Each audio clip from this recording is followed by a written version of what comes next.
Nous connaissons tous les Pays-Bas comme un État européen relativement petit. Dans l'Union européenne, ils occupent actuellement la 22e place, et même le land allemand voisin de Basse-Saxe est plus grand. Mais que diriez-vous si je vous disais que les Pays-Bas étaient à l'origine beaucoup plus grands? Plus précisément, ils étaient plus de 2 fois plus grands, car non seulement la Belgique, mais aussi le Luxembourg faisaient partie du Royaume-Uni des Pays-Bas. Et si l'on ajoute l'immense empire colonial, c'était une véritable superpuissance.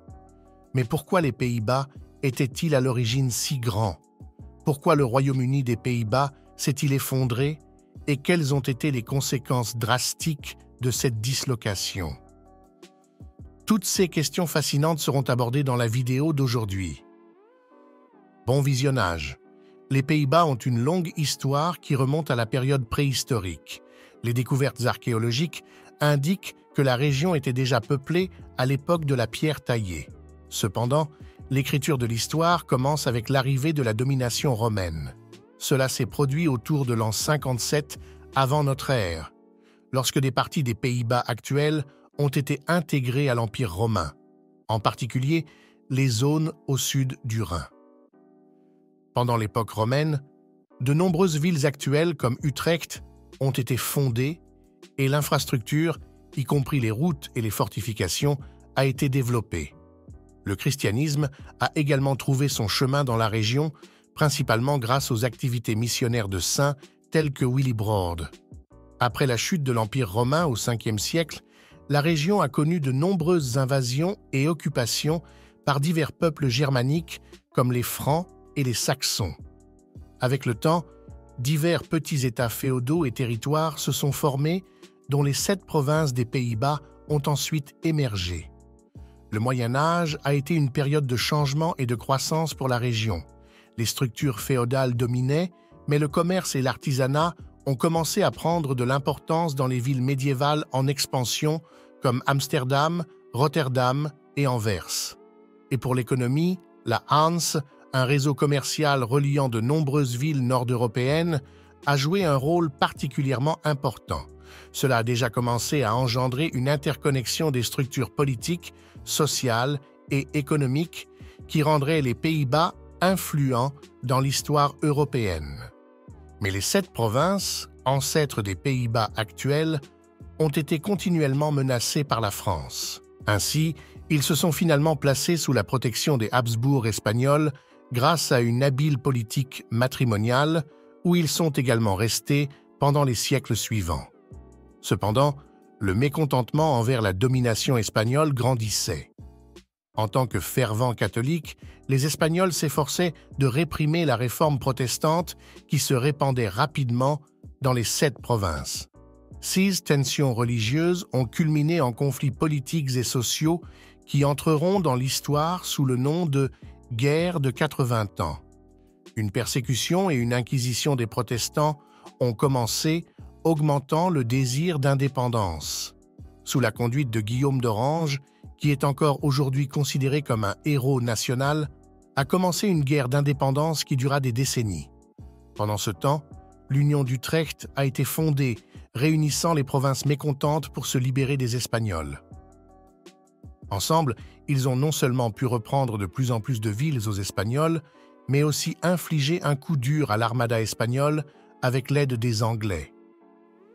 Et ainsi, en l'an 1648, avec la paix de Münster, un traité de paix a été signé avec l'Espagne, laquelle a reconnu l'indépendance totale de l'Union d'Utrecht. Ainsi se sont terminées les dominations espagnoles et le nouvel État a été simplement appelé les Pays-Bas. L'indépendance a ouvert la voie, à l'époque, la plus remarquable de l'histoire néerlandaise, le siècle d'or, qui s'étendit de la fin du XVIe siècle au début du XVIIIe siècle. Pendant cette période, les Pays-Bas ont connu un essor dans les domaines de l'art, de la science et du commerce. Non seulement des peintres comme Rembrandt ou des philosophes comme Spinoza sont devenus célèbres dans toute l'Europe. D'un point de vue économique, les Pays-Bas étaient l'une des nations les plus puissantes d'Europe.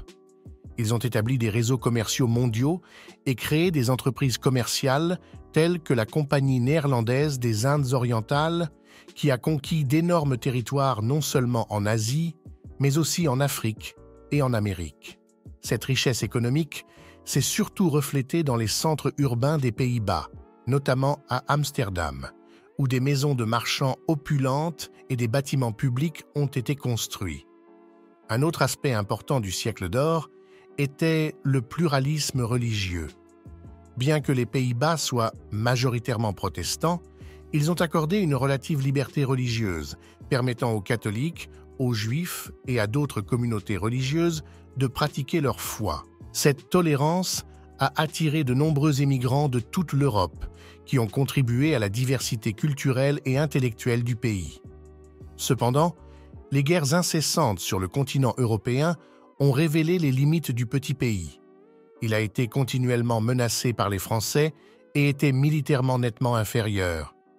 Pour assurer sa survie, les Pays-Bas ont donc souvent rejoint d'autres alliances ou ont tenté de rester neutres dans les conflits. Cela a d'abord bien fonctionné, mais avec Napoléon, il est rapidement devenu clair que cela ne fonctionnerait pas non plus.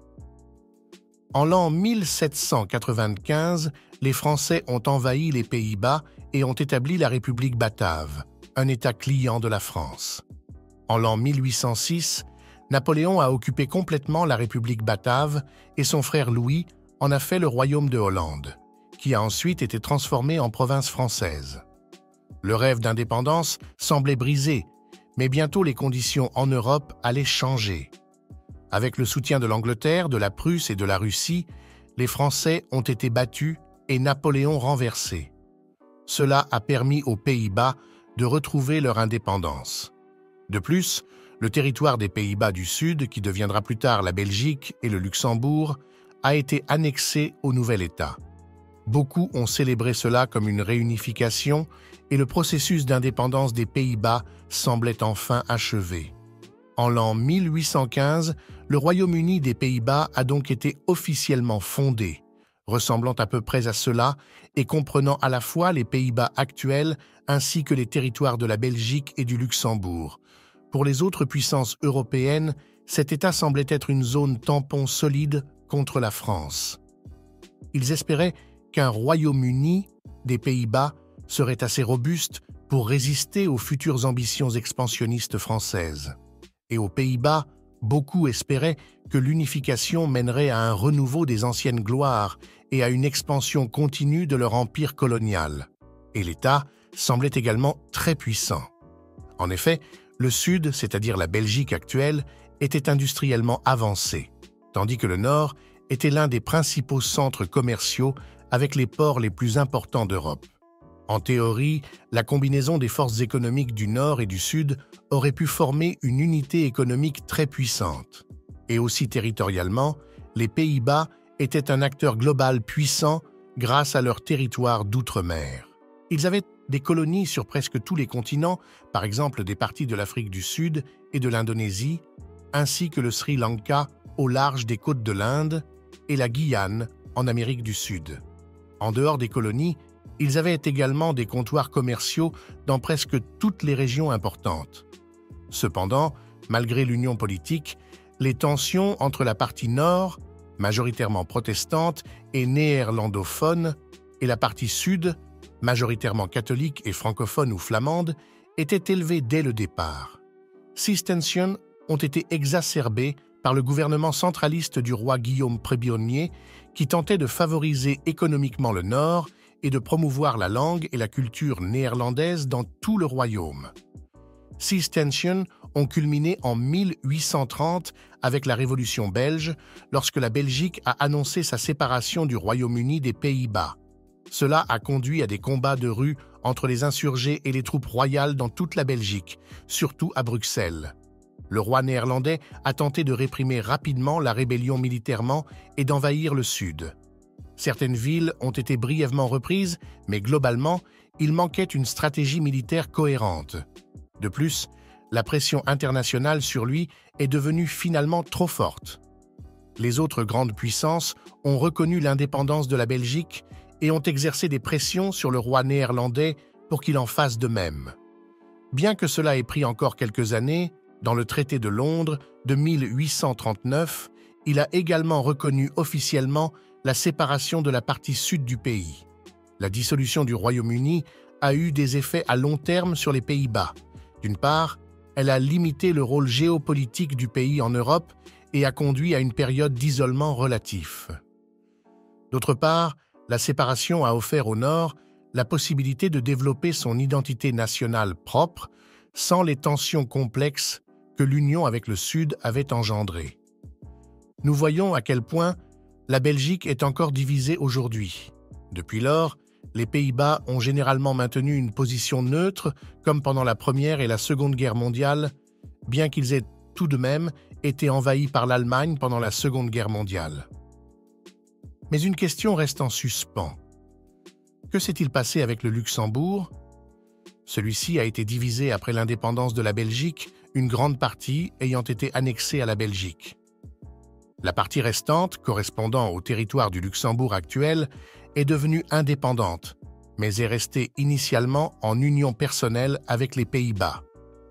Ce n'est qu'après la mort du roi néerlandais Guillaume III en l'an 1890 sans descendance masculine que l'union personnelle a été rompue et que les proches parents, les ducs de Nassau-Weilbourg, ont accédé au trône du Luxembourg.